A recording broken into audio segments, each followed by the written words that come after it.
Neste exemplo, vamos ver os elementos saindo, as flechas saindo dos elementos de B e chegando nos elementos de A. Acompanhem comigo novamente. R-1 vai dos elementos de B até os elementos de A. O que nós tínhamos antes de 1 para 8, agora ficou de 8 para 1. Ou seja, você trocou x com y. Você trocou no par ordenado quem estava na esquerda com quem está na direita. Isso é importante lembrar, porque daqui a pouco vamos aprender como obter a função inversa. E para isso, vamos precisar saber que o x trocou com y, e vou precisar trocar o x com y e o y com x. Voltando novamente, o 1 é relacionável com 8, agora o 8 relaciona com 1. Houve a troca dos elementos, são os mesmos, porém a ordem mudou. O 9 com 2, antes era 2 com 9, e o 3 com 10, agora é 10 com 3. Desta forma, as relações R e R-1 são chamadas de relações inversas entre si. Mas é só isso, professor? Ah, moleza! Que moleza, skatista? Que isso? Vou lembrar uma professora, quando eu estava na 8ª série, que um aluno falou, moleza, professora, moleza. Sabe o que ela falou para ele? Senta no pudim se você quer moleza, seu skatista. Turminha, se até agora é moleza, maravilha. O que vem agora é muito mais importante do que função composta. E é chamada função inversa. As funções inversas são extremamente importantes para a nossa vida do dia a dia. Nós sabemos que muita coisa aprendemos na sala de aula e infelizmente não temos oportunidade de aplicar no dia a dia. E sempre vem aquela pergunta, por que aprender? Para que aprender? Será que eu vou usar um dia essas funções? Vamos pegar alguns exemplos de utilização de função inversa.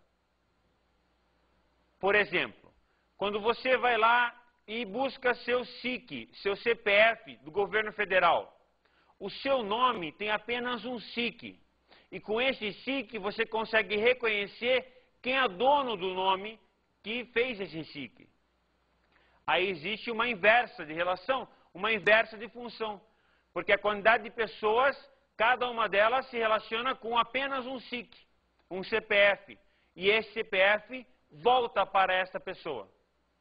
Outro exemplo é a senha, que vai estabelecer o uso de certa informação.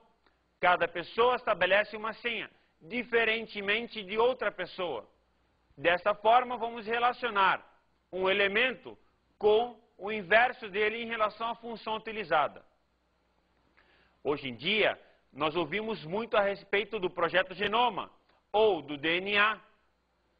E também, cada um de nós tem um DNA, diferente de outra pessoa. Mesmo na clonagem, se os DNAs são iguais, ainda difere por outros elementos. E cada um completo vai falar para a gente a respeito do elemento, da pessoa que originou este DNA. Estes são exemplos do nosso dia a dia. Só que para nós, para a nossa aula de matemática fluir com moleza, como o skatista está achando que é, vamos compreender e utilizar coisas simples, para que nós possamos fazer os exercícios e aprendamos de uma forma melhor. Vamos pegar o seguinte exemplo. Dois conjuntos A e B. O conjunto A tem 3 elementos, 1, 2, 3. E o conjunto B tem 3 elementos também, 6, 7, 8. Quando nós falamos a respeito da relação inversa, nós não nos importamos com o tamanho do domínio, nem com o tamanho da imagem. Só que nós vimos funções. Cada função vai emitir valores de x em y, utilizando esta relação especial, que nós denominamos de função. Para compreendermos melhor, vamos juntos para o diagrama de flechas, onde eu relaciono o conjunto A e o B com a função f. Acompanha comigo as flechas. O conjunto A na minha esquerda temos os números 1, 2, 3, que vão ser aplicados neles a função f, levando os valores para o conjunto B. Ou seja, a função aplicada no ponto 1 vai resultar o ponto 6. E a função f aplicada no ponto 2 vai resultar o 7. E a função aplicada no ponto 3 vai resultar o 8. Numa função, nós temos que ter o domínio exatamente igual ao conjunto de partida, tá lembrado? Que ótimo! E também não podemos ter nenhum elemento sem estar relacionado com outro elemento do conjunto contradomínio. Esta é a definição de função. E para isso precisamos então inverter a função de tal forma que ela também seja uma inversa e seja função. A função inversa eu vou representar com as flechas amarelas e vou denominar de f elevado a menos 1, do conjunto B até o conjunto A. Ou seja, o elemento 6 vai se relacionar com quem que originou ele através da função f, que é o número 1. E o 7 vai relacionar com quem originou ele, que é o número 2. E o 8 também vai se relacionar com quem originou ele, que é o número 3. Verifiquem comigo nesse diagrama que todos os elementos estão mandando e recebendo flecha. E nenhum deles está mandando mais flechas do que recebe. Ou seja, ninguém manda mais que uma flecha. E ninguém está sem receber nem mandar flecha. Desta forma, podemos ter a seguinte bela conclusão. Para uma função ser inversa, ela tem que ser bijetora. A função f somente será inversa se ela for bijetora. Se a função f não for bijetora, ela jamais terá uma função inversa f menos 1. O que importa para a gente não é somente relacionarmos no diagrama de flechas, mas sim compreendermos e utilizarmos isso nas equações do dia a dia. O nosso dia a dia hoje é o colégio, é o ensino médio. Então vamos utilizar isso na química e na física, também na biologia. Para isso, eu vou precisar ensinar vocês a utilização com equações. E vamos pegar exemplos disso.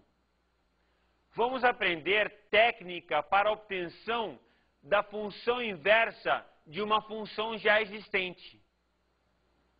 A técnica é bem simples.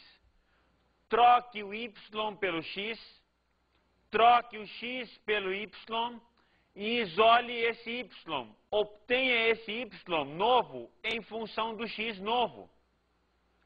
A ideia recíproca dela é isole o x e no final, depois do x isolado, troque o x pelo y e o y pelo x. Essas duas técnicas, elas podem ser utilizadas somente de uma vez, ou seja, posso simplesmente fazer a troca de y pelo x ou no início ou no final. O importante é isolarmos o y em função do x. Inicialmente, ele já está isolado. Porém, para obtê-lo no final, ou isolo o x e depois troco o x pelo y, ou troco o y pelo x no início e isolo o y novo. Ei, dá para resolver um exercício só para ver se clareia a ideia? Para compreendermos melhor isso, vamos tomar dois exemplos. O primeiro exemplo eu vou tomar como sendo a equação de uma reta bem simples.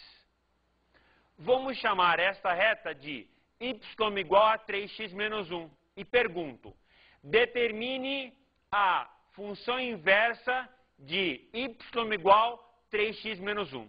Como vou obter a inversa desta equação? Nós temos o y igual a 3x menos 1 é a função dada. Para obter a inversa, é simples. Vamos trocar o x pelo y e o y pelo x. E isolar o novo y. Acompanhe comigo, então, na lousa. Trocando o x por y, vou ter x igual a 3y menos 1. Agora, isola este novo y, ficando x mais 1 sobre 3. Eu vou insistir, esse y é o que nós chamávamos de x antes.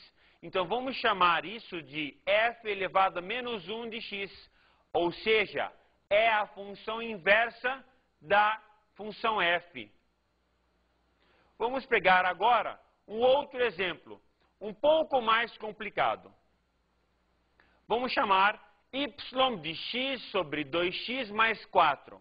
Ai, professor, que difícil, o que eu faço agora? Calma, calma, calma. Vamos raciocinar juntos para podermos resolver de uma forma fácil. Professor, está começando a ficar complicado. Vai devagar comigo. Tudo bem, calma aí. Vamos juntos acompanhar a ideia. Então, se y igual a x sobre 2x mais 4, eu vou trocar de novo o x pelo y. O que era y igual a x sobre 2x mais 4, agora vai ficar x igual a y sobre 2y mais 4. Eu faço a multiplicação de 2y mais 4 por x, eu trago o 2y para x para o lado direito e isolo y. Dessa forma, isolando y, vou obter 4x sobre 1 menos 2x. Esse 4x sobre 1 menos 2x, vou chamar de função inversa da função inicial. E vou escrever f elevado a menos 1 de x. Vamos ver agora gráficos das funções inversas. Como é que eu vou fazer o gráfico de uma função inversa? Como é que eu vou obter o gráfico de uma função inversa? Qual é o gráfico da função inversa da função f? Gente, é fácil. Vem comigo para o gráfico deste seguinte exemplo. Vou tomar uma função qualquer, não sei quem originou essa função. Eu sei que o gráfico dela vai estar colocado para a gente. Olha só, tem a função partindo do zero e subindo. Vou chamar essa função de f. Pense comigo. Se eu troquei o x pelo y e o y pelo x, o que vai acontecer naturalmente? Todos os pares ordenados vão inverter de valores. Os valores são os mesmos, inverte simplesmente a posição. O que era abscissa virou ordenada, o que era ordenada virou abscissa.